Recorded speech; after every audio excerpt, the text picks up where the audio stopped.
Yo, what up, y'all? Welcome to another episode of Source and Company. I am your host, Source, of course. As always, you can follow me on Instagram and Twitter at Smitty Source on both of those. Follow the Source and Company, YouTube, Spotify, Apple Podcasts, and all that good stuff. And the Source and Company, the show's Instagram, which is Source NCO podcast underscore RVA. All right. So today, for the first time, I actually have a blood relative. I've had a couple of cousins. I really didn't mention it during the podcast. I had a couple of cousins on, whether by marriage or, oh, actually, they're all by marriage. But this is my first blood relative on the podcast. This guy is my cousin, first of all. He is also a hip hop artist. Some would categorize it as Christian hip hop, but he's a hip hop artist. He's 11 solo albums deep, working on the 12th right now. Billboard top albums debut on at least three of them I know of off the top of my head. Straight out of Philly, but now an unofficial ATLien. My cousin, Swift. What up, bro? What's going on, man? What's going on? Good to see you face to face, man. How you feeling? I'm feeling good, man. Good to see you as well, as always. Yes, sir. Yes, sir. So let's just dive in because we can talk about a million things. So we're gonna get to as much as possible.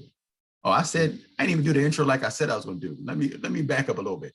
Oh, you've heard him trading bars with Lecrae. You may have seen him marching during the last year, or probably even before that, with Killer Mike. You know what? Let's just start at this next point, which is grocery store conversations with John Lewis, the late John Lewis. Yeah. Bruh. So first of all, you walk into a grocery store. Now, had you met him prior to the grocery store interaction? No, you know what? I've never met him prior, and I actually met him in the parking lot the first time. And so we used the same neighborhood grocery store because we lived around the same area. And I pulled up in the parking lot and I saw him and I was just like, there's no way that's John Lewis. Like, it can't be. And so I got out my car and I rushed him and I was like, hold up, are you John Lewis? And he was just like, yeah. And then like I just hugged him and like told him how much I appreciated him because it's to me it's rare that you meet like icons like that in your lifetime. You know what I mean? You read about them after they die, you see about them in a movie, but like to meet them face to face with no interruption, it was it was dope to me. So I just embraced that moment.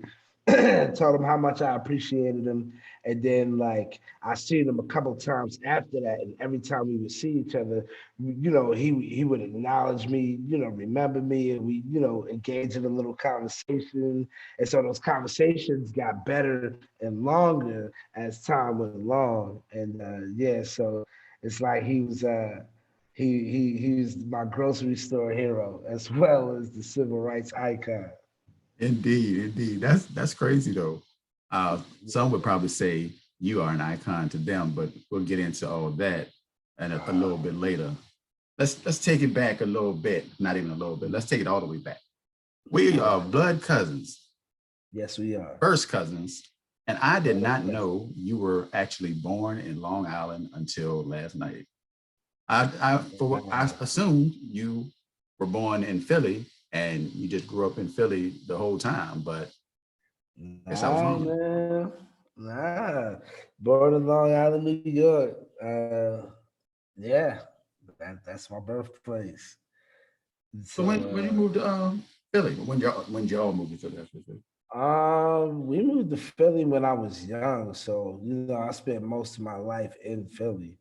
You know what I mean? So Philly is what made me. You know what I mean? So I always say that New York made me and Philly raised me.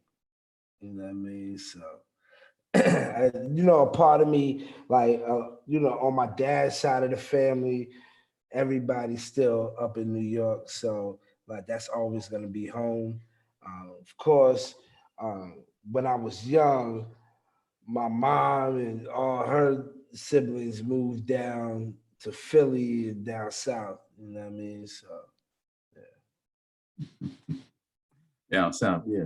That's how I got you yeah. actually before you were born, but that's another story. So, like I Right. mentioned, our parents, my dad and your mom Mm-hmm. are, I don't know if you say are or were, well, they are siblings. Our They siblings, are brother and siblings, sister. and actually, oddly enough, it was my dad passed in February of 2019, Mm-hmm.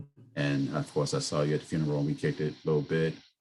And Yeah. then, what, 8 months later, your mom passed. Yeah. Yeah. Yeah. My mom passed November 1st, 2019. Yeah. How was So how? I know that's a daily struggle. I understand, but how has that time frame been for you? I can imagine because I know that y'all were super duper tight, and she yeah. actually was down there with you, right? Yeah. Living with me during when she passed. So I mean that's you know, you only get one mother, the woman that birthed you is you'll never talk to her again. And that's a struggle that I have to wake up and deal with every day. And uh, nobody wrote a successful manual on how to deal with the loss of a mother. Um, so every day I'm figuring out how to navigate through it, and a lot of prayer, a lot of therapy, and yeah, I'm making it. I'm able to smile authentically. You know what I mean? That's good to see. It's good to see. Yeah. Back back to your childhood a little bit. So you grew up Mhm. two siblings, Yeah. uh, your sister and your brother, and you are so you're in the middle. I've never actually thought about that fact. Do you think you had a different experience being the middle child as opposed to your siblings? Um, I think my different experience didn't come from being a middle child, but probably the worst child. Well, I know the worst child, but I'm like, the hell I put my mom through is just a different level. Like, you know, had to get me out of jail and all that dumb stuff. Like, I put my mom through the ringer. So, like, a lot of my experience just comes from being young and dumb. And I think part of that was like not feeling that could, like, when my mom and my father got divorced, it was like my father would try to engage in communication, but like my heart was so hard towards him, and so like I just didn't want to have nothing to do with him, and so my old heads on the streets, I looked at them like fathers. So of course I would follow their lead. Whatever they was doing, I was doing. You know what I mean? So yeah, a lot of you know, I was out there for a while, and so like, but trying to find myself, find my belonging, and so I think that's where most of it came from. So when did the bar game come into this realm for you? Because I was listening to Meek. I don't know if Meek was on. I don't know Hmm. if it was the shop or I saw Meek talking recently, and he was Hmm. saying everybody. I don't know if he was saying he said it wasn't cool to rhyme on the block on his block. No, you know what? That was Beanie. Beanie said it wasn't cool to rhyme on his block. Meek said everybody rhymed on his block. Mm-hmm. What part of Philly you from? What part of Philly do you claim, I guess? North Philly is where I got my guts from. North Philly, but we was broke, so we moved. We lived in every part of Philly, Right. like I mean, getting evicted out of one house and then going to another. You know what I mean? So West Philly, North Philly, Southwest. You know what I mean? But yeah, I mean, how I got started for real was in New York. So I was visiting one of my cousins. You actually met them when we was younger, Timmy and Jimmy from New York. And so I was up at their house, and they would have like ciphers in the back of the house, going all crazy. It'd be like 20 MCs back there, and like just a beat going, and everybody just freestyling, right? And so one day I'm just a kid, and so I'm hearing them going off in the back of the house, like ain't nothing but weed smoking, you know what I mean? Rhyming in the back of the house. And I'm sitting there, I've always been intrigued by hip hop. And so I'm like, yo, I can do that. And so me, 11 years old, 11 years old, I walk to the back of the house and I see them go crazy. And they looking at me like, you do not belong back here. And I'm like, nah, let me in, let me in, let me in. And so me, all I'm thinking is, all they keep doing is saying yo like 4 times, and then they start saying words that rhyme. So I was like, I think I can do that. And so I got up in there, I was like, yo, yo, yo, yo, bruh. And then I actually did it, and I was like good at it. And I was like, oh my God, I want to do this for the rest of my life at 11 years old. And so yeah, I fell in love with hip hop at that moment. So because I was going to ask you, what did you have a plan for your life or have something that you wanted to do, wanted to be? You are it. And that's a scary thing. I am what I want to be, but like the levels of who I want to be, they expand. You know what I mean? Like I want to, I it's not what I want to be, it's who I want to impact. Mm. And so life is more about the impact that I want to have and a legacy that I want to leave than who I want to be. You know what I mean? So That's dope. I like that. Was that off the top? off the top, already. Well done. Well Yeah. stated. Word. What's So up?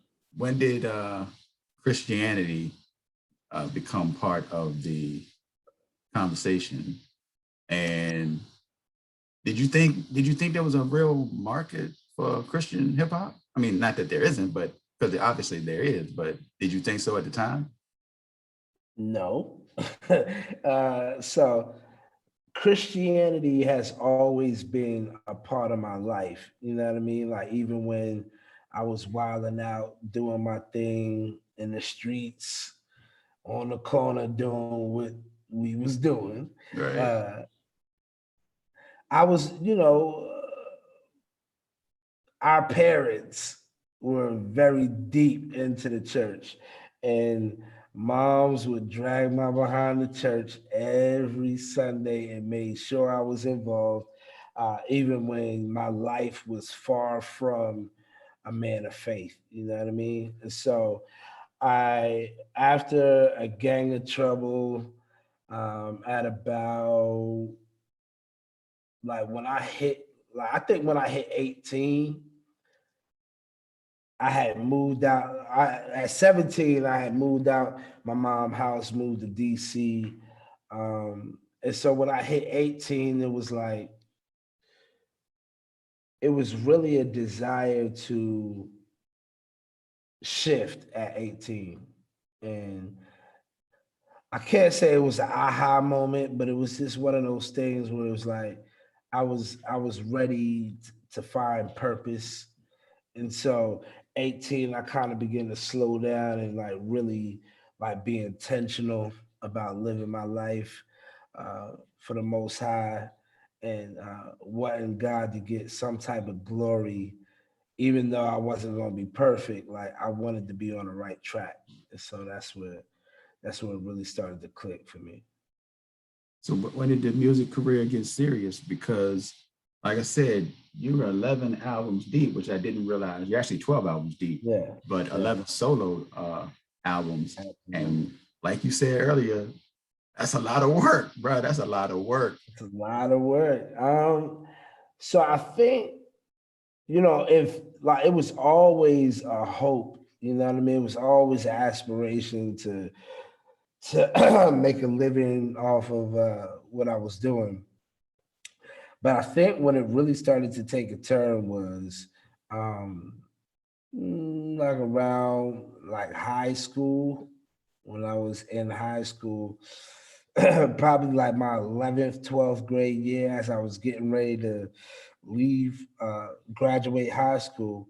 Um, you start thinking about like hip hop is cool when you were a kid, but now when you're transitioning into adulthood, you have to really make that decision of whether you're still going to entertain something that was just cool in theory, or are you going to make a hard push to make it a career. Right. And so that's when I started like practicing. Uh, like my show game went through the roof. Like everything took a step up. Like my bar game, I stepped my bars up. Even though I was always nice, not get twisted, but like, you know, the intentions behind my music really stepped up. And Right. so like I remember like, me and my partner, we would freestyle 3 hours a day. It was like Olympics in my crib. Like we'd be in the basement, from like 10 o'clock at night to like 1 o'clock in the morning, just going off the top. And you couldn't stop until the clock went off. Like we was that deep in it. And so like, yeah, that's when I started taking it real seriously and feeling like, yo, if I really work hard and if I really position myself, I can make a career out of this. Yeah. Hmm. But and you have done so, and you've been able to feel stable. I feel like you've been able to feel stable as far as having a family, Yeah. a wife, 3 children, and actually, let's back up one more time. Let me just not forget or not skip over. In the midst of this career, you had. I mean, obviously, we've all had bad things happen. You've had probably one of the worst things that could happen to a man, uh, Yeah. the loss of a child. Yeah. I ain't trying to take you down that road too deep, but I remember talking to you after that, and because Yeah. I had no idea until you told me on the phone, Hmm. and I'm just curious as to how that, not even in the moment, but how that has affected your mind state as far as from then, even until now. I mean, my therapist told me grief will change you forever. And so uh, you never know how you're going to respond to the death of a child until you experience that. And so um, losing a son to me at the time represented more than just losing a child, but losing the opportunity to right a wrong. Hmm. Um, and the weight of righting the wrong shouldn't have been on me and my son's relationship. I'll put it like that. When I looked at my experience with having a father, I was determined to right my father's wrongs by being a perfect father to my son. Right. And so when my son was born, as soon as he came out, I was like, all right, football, this, I'll be getting involved in this. And I had his life mapped out for him. And yeah, I love my son and I want to invest everything into my son, but it was also a desire to right the wrong. And so when he passed away, I felt like, man, now there's never an opportunity to right the wrong. And so, um, yeah, it then like you feel like a piece of you died. Like I can honestly say I was never the same after that. It changes you forever. And so um part of what happened after my son passed was um me not caring about much afterwards. Mm. Like even to this day, I don't really care if people like me or like I don't care about people's opinion of me. And I used to care a lot.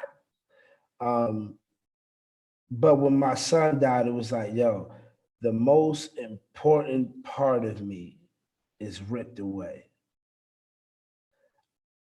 Everything else I don't care about. You know what I mean? Like it's family. And like when you get that ripped away from you, it just changes you. And so uh, I got this tunnel vision after that, and not that I didn't appreciate or love family before, but like you get that tunnel vision, and it's just like nah, like I'm going for it. I don't care what nobody say, and you know what? It was this level of fearlessness, right? Because we live life with apprehensions and hesitations and fears. And it's like, well, what's the worst that can happen? The worst already happened. Right. I buried a little boy that looked exactly like me. His name was Rodney Jerome Graham III. Like, I buried my legacy. That's what I'm thinking. Right. Right. And after that, it's like, yo, I ain't gonna complain about nothing else. Mm. Like, because there's nothing that matches the pain and torture of burying your child. As a parent, you always hope that one day your child will have to bury, not your child, but your son or daughter would have to bury you when you get older. You know, we think that's the natural order of life. The older ones die, the younger ones take over. Mm-hmm. Not the younger ones die. And so to me, it messed up everything. I was just like, this isn't how it's supposed to work. And yeah, it was this fearlessness after that. Yeah. Wow. You know, there is no easy segue from that. But No, of that's it course right not. there. That's it right Yeah. there. That's heavy. That's heavy. Like I mentioned earlier, you're deep in the game, and that was what one, two, like you were in the middle of like recognition, on a national level. Yeah. Some of Mhm. your biggest recognition up to that point at that time. I don't even know where to go. I don't even know where to go. Like, where do you go Nah, from that? Where do you go from that? Let's let's talk the move, because the yes. move was right after that. Not right after that, but That, soon after. yeah, soon after that, I was in so after my son died, I he died in February 26th.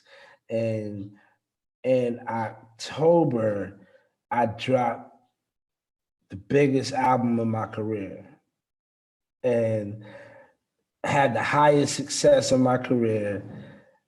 It's something that it came on the heels of something so horrible, but it was also a blessing because it kind of got me out of the dumps. And I was riding high, touring all over the country. And I remember being in Jamaica with this group that was from Atlanta.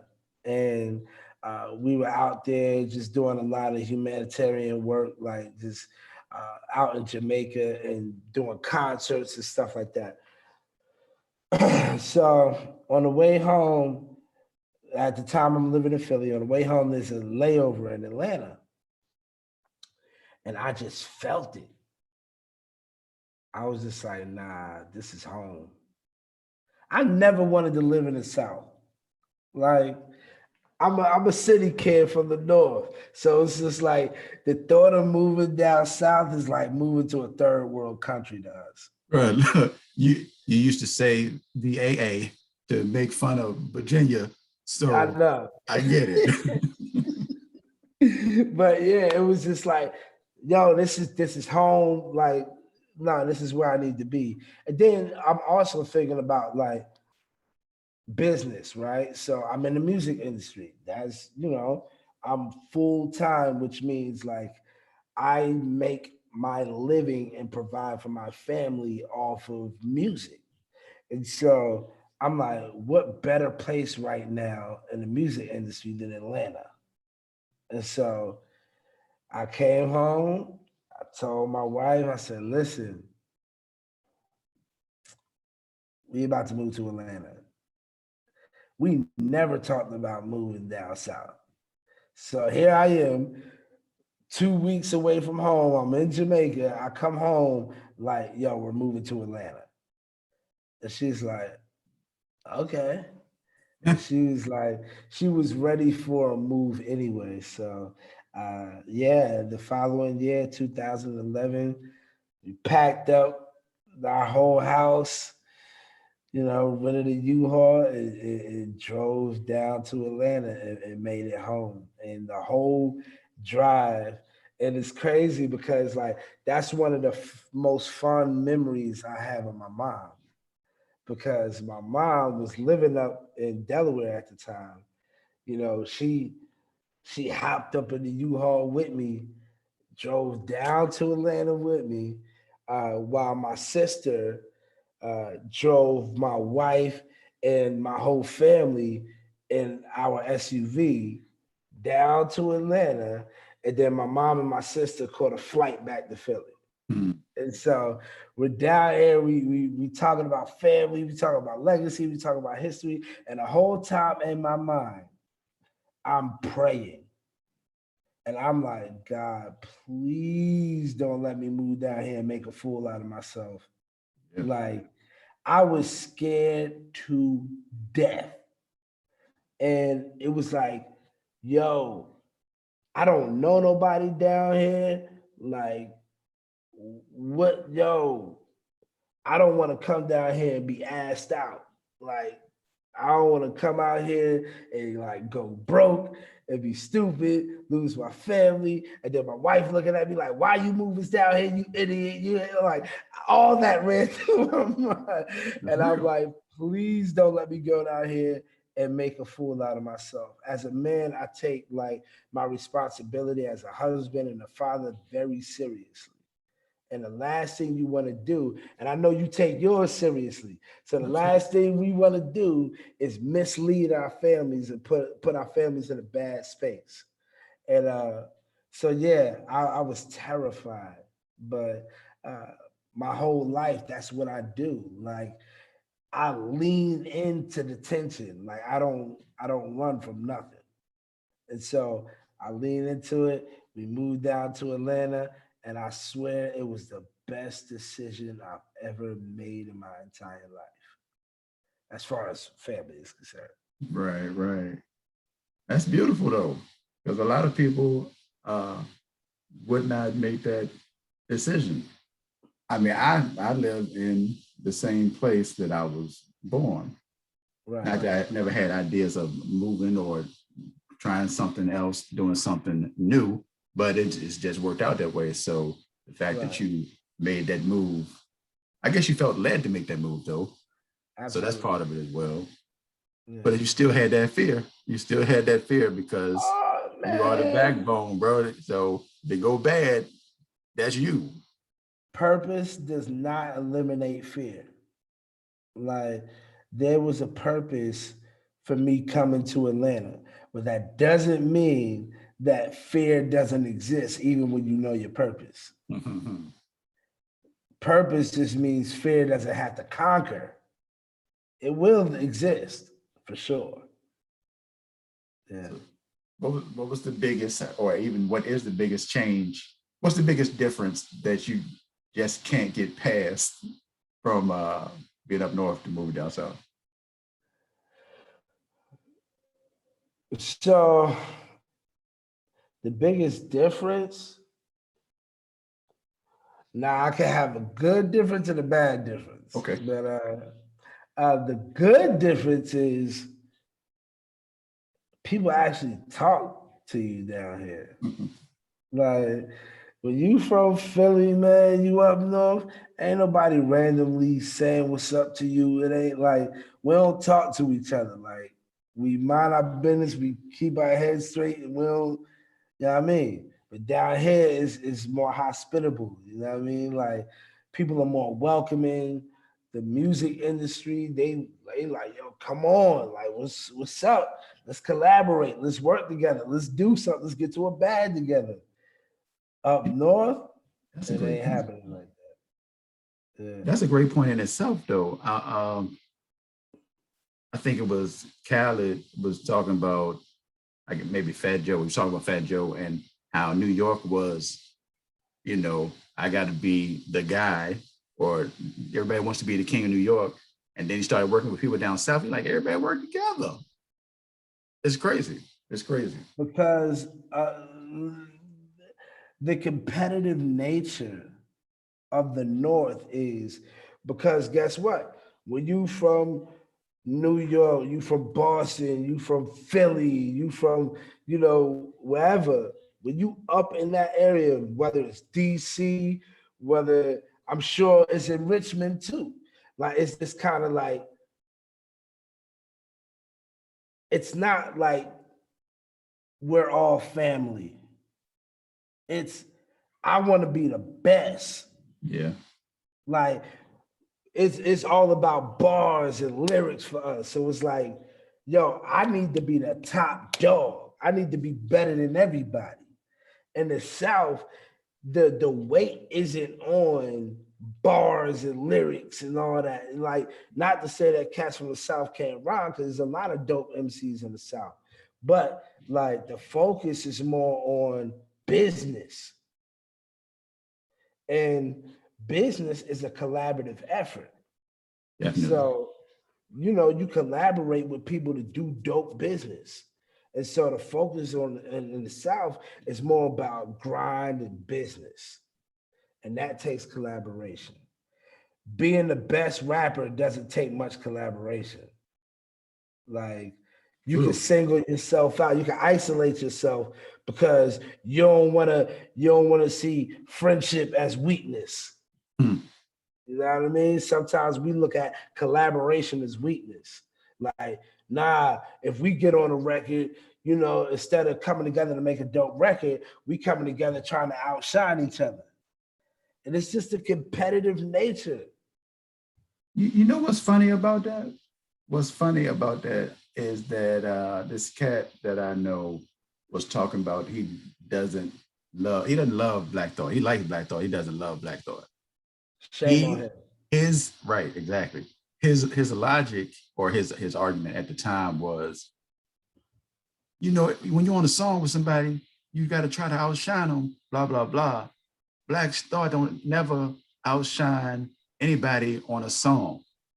Now, you hear that and you're like, you crazy. But he has a point in the fact that Black Thought doesn't outshine anybody on a song. But you know why? Because Black Thought already knows who he is and he's trying to make the best song as opposed to outshine. I don't need to outshine you. I already know who I am. I already know I'm Listen, top 5 dead or alive. So Bar why do for I need to fight with you? bar, nobody's messing with thought. Like, I stand on that. I stand on that. And like, but you know, making records is a formula thing. Right. You know what I mean? It's like Black Thought understands the formula. He understands what it takes. And so, but again, our nature is no body everything. You know, it could have been a humble thing. It could be Black Thought saying, you know what, like if I really put my foot in, they're not gonna want to listen to his part. So maybe I'll dial back just to even the playing field a little bit. That's kind of what it is. To me, that's what I think it is too. I'm like, I ain't got to When keep up Black Thought is everything. on the record, when Black Thought is on the record with anybody, I look at it like the Floyd Mayweather exhibition fights. You know, you got Roy Jones swing, not Roy Jones. What's the dude he just fought? The YouTuber, right? Yeah, Paul. Yeah. And I'm like, do you really think this dude got a chance with Floyd? Absolutely not. Like, Floyd is sparring with you. You're fighting your heart out. Right. He's sparring with you. Like, just understand if Floyd even wanted to put 50% in, he would have annihilated you. So, come on. Black Thought could easily. That's a great comparison. That's a great comparison right there. I said, I told you before I wanted to at least touch on recent, like right now, hip hop moments. Yes, sir. And yes, sir. This previous week has been crazy. The best week. Yeah, I don't think we had a week like this in a minute. Let's start with the annihilation. We can keep it brief, but we'll start with the perceived annihilation. I'll call it perceived annihilation. Depends on how you look at things. With the Locks and Dipset on Versus from Tuesday night. Your thoughts? Listen, preparation is everything. The Locks, they were so well prepared. And as an MC, I have a thing about karaoke. I don't like karaoke. Right. Like rhyme. And so like the Locks came war ready. And they executed. Dipset was like, but that's the thing. I think the verses was kind of unfair. Because Dipset has never really been known to be lyrical like that.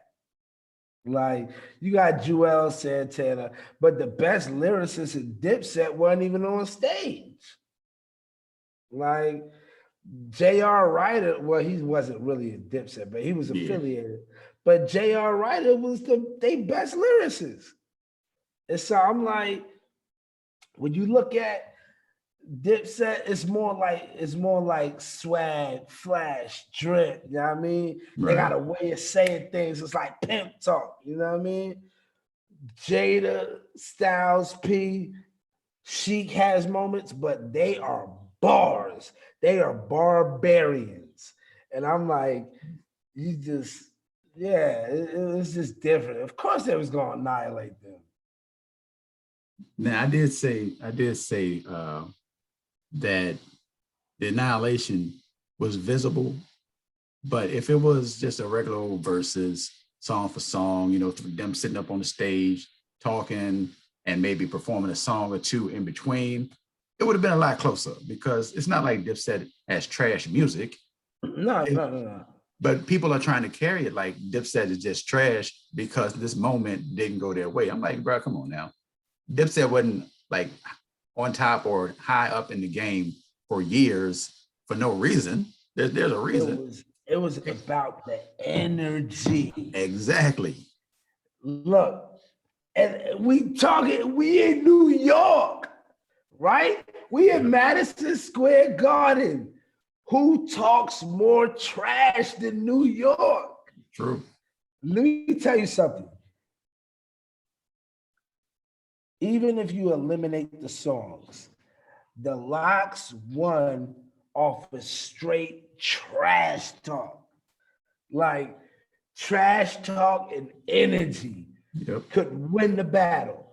Because at that point, when Kiss is like, when you do a song about New York and Kiss come back and say, you live in Miami.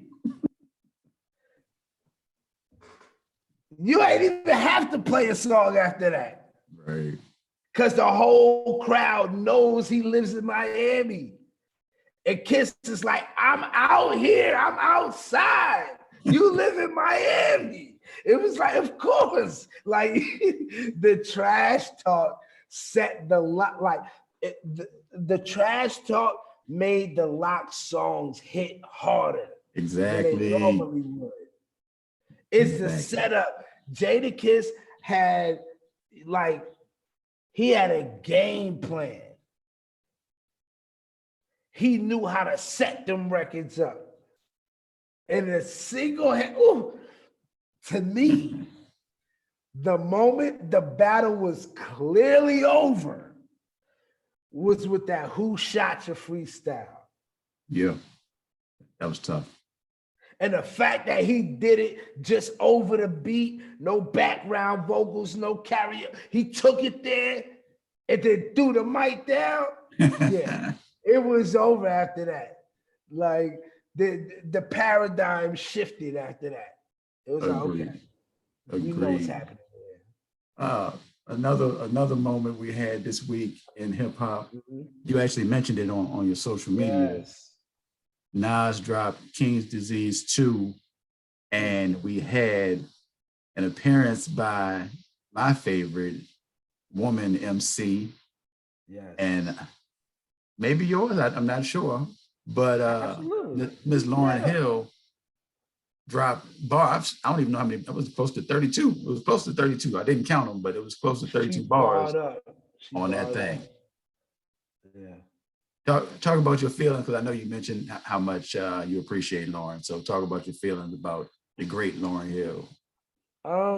So like skill-wise, I think, Lauryn Hill is undeniable. Like she dropped one of the most classic albums of all time. All time.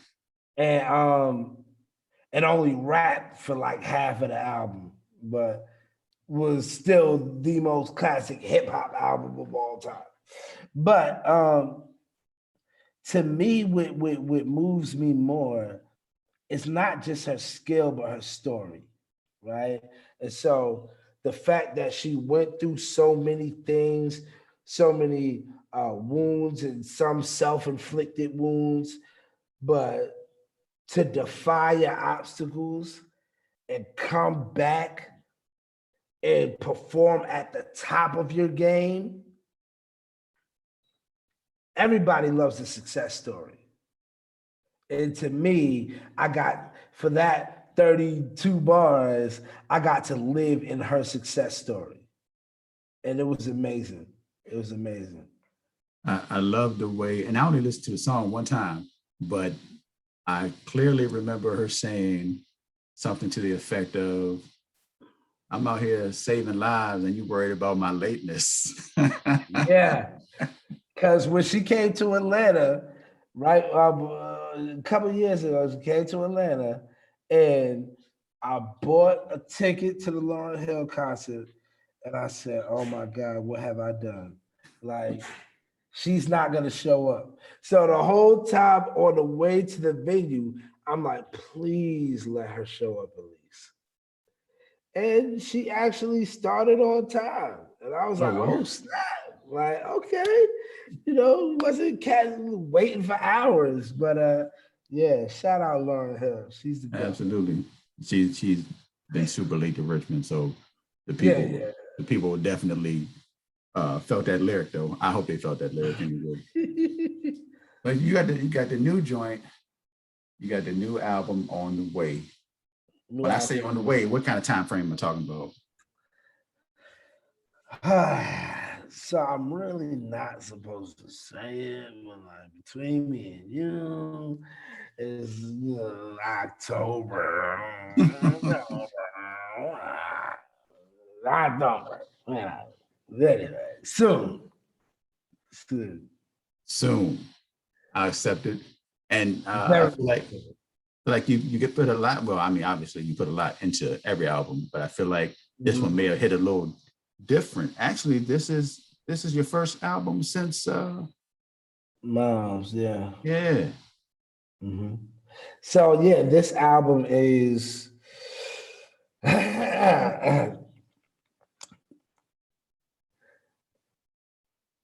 the most vulnerable, the most transparent, just very, very honest, very raw. This album is going to get me welcomed in some rooms and kicked out of some other rooms. Um,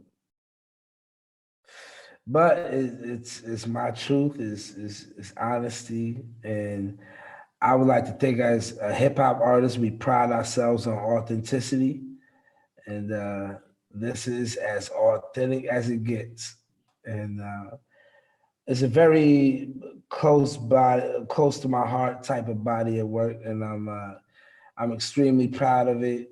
It's my pride and joy, and I can't wait for the people to hear it. But yeah, I think people who followed me and know my music before this point, um, they're going to appreciate the familiar authenticity. Um, but make no mistake, I think that there's certain things that I'm approaching and talking about that some of the things on this album will be a little hard to hear. But it is what it is. I love it. I mean, yes, this is the album that I needed to make, and it's the album that people need to hear right now. So This is your, not in the same vein, obviously, but this is your 444 moment.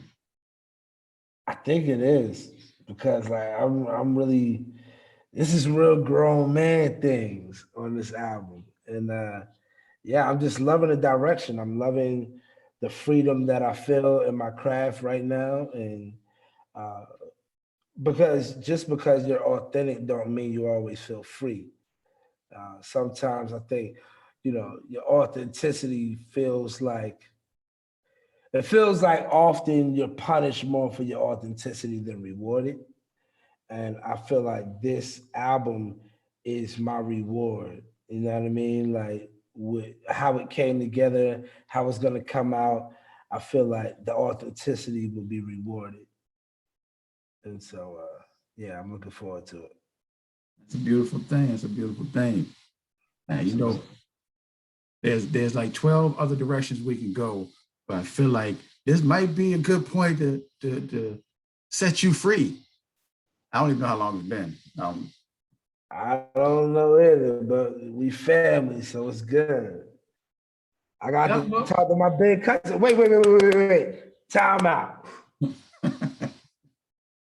Before you set me free, I have to tell everybody because people might know you for different things, man. But when I was a kid, like I looked up to you big time as a hip hop artist. I wanted to be like you, Mike Source.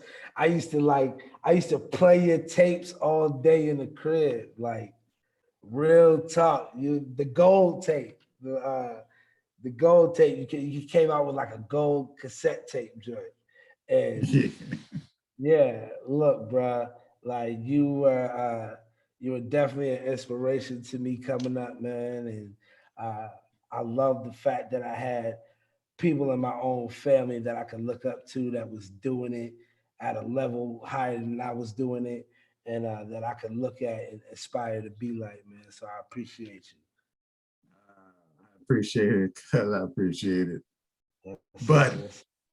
we see that you have ascended to much greater heights, and we appreciate that. I mean, from the family side to hip hop community, and the spiritual side as well.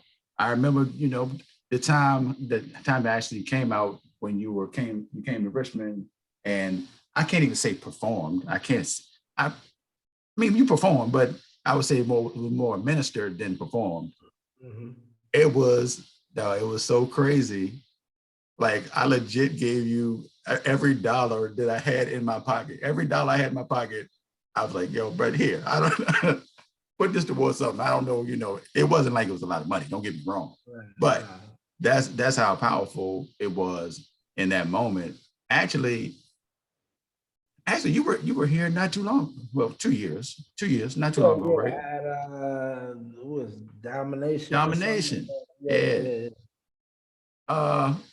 Shout out to Seagoss. Yeah. I actually go to that church, which is weird in itself because I'm used to, as far as spiritual church things, I'm used to predominantly Black churches, and this joint is not that. this joint is mayonnaise sandwich, like it's crazy. But raisins in a potato salad, bruh, it's heavy. It's heavy. But I respect it. My family really, really loves it and enjoys it. My daughter went to Disney with Seagoss, and he took some of the youth out there from the church. My wife works in serves. I always say works. They get mad at me when I say works. Serves at the church as well. So my wife and my youngest daughter. So they really love it, and it's cool. It's a cool experience. The pastor's dope, so can't knock it. But it is. I be looking around. Sometimes I be like, Trump supporter. Right. It bees like that. That's real, but that's just the way it is. They got some good ones, man. You and Corey, man. Like, they need y'all there. You know what I mean? So you I mentioned at the beginning, early on, that you were in the midst of those streets, those ATL SKREETS, I should say, during the early part of the pandemic. Even before that as well. But I remember seeing you out there in the midst of those marches and leading and all kinds of stuff. And I specifically remember Killer Mike being, I don't know if he was leading one and you were there, or both leading. I don't know what the situation was, but how has that been for the city? So a lot of us, man, are just like very intentional about our people, intentional about the city we live in, and that's all we trying to do, man. We really just want to fight for our people, fight for our people to be treated better, fighting for our people to do better, fighting for our people to know more. You know what I mean? And so, like, that's the goal. And so, done, some stuff for the community. Killer Mike doing stuff for the community. T.I. doing stuff for the community. A lot of the artist community out here are really trying to get more involved. And but we live this. This is, you know what I mean? Like, I've been calling myself a revolutionary for years. You know what I'm saying? And Killer Mike is in that same vein. So it's only right that we connect and we cross paths and we do it up for our city, man. So shout out to Killer Mike. Shout out to the brother T.I. Like, they doing some work in the same community I'm doing work in. So, like, we see each other, you know what I mean? We collaborate on things when that time presents itself, and it's dope, man.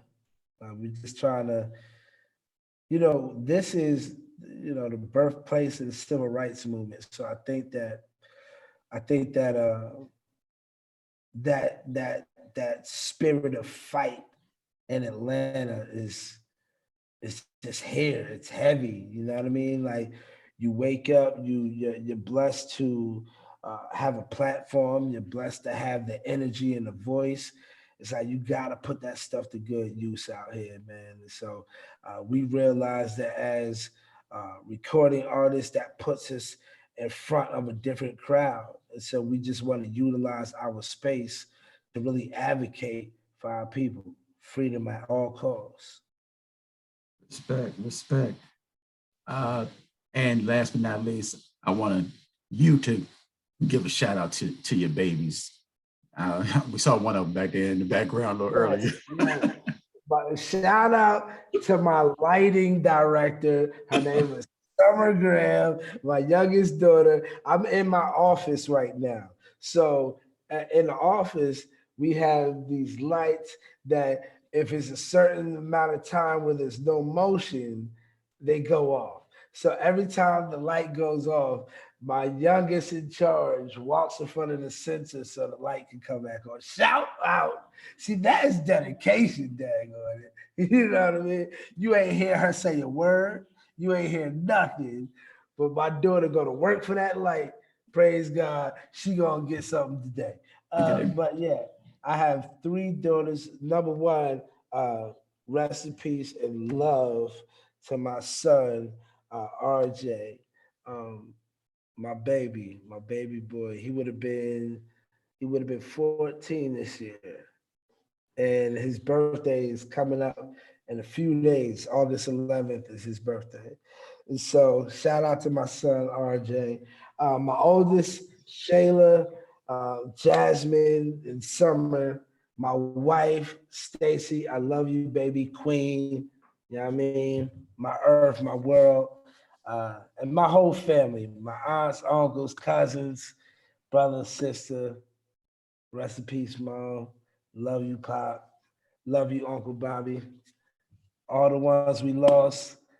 I hope that we continue to make them proud and utilize the values that they instilled in us, and hope that we're doing the right thing with it. So, respect, respect.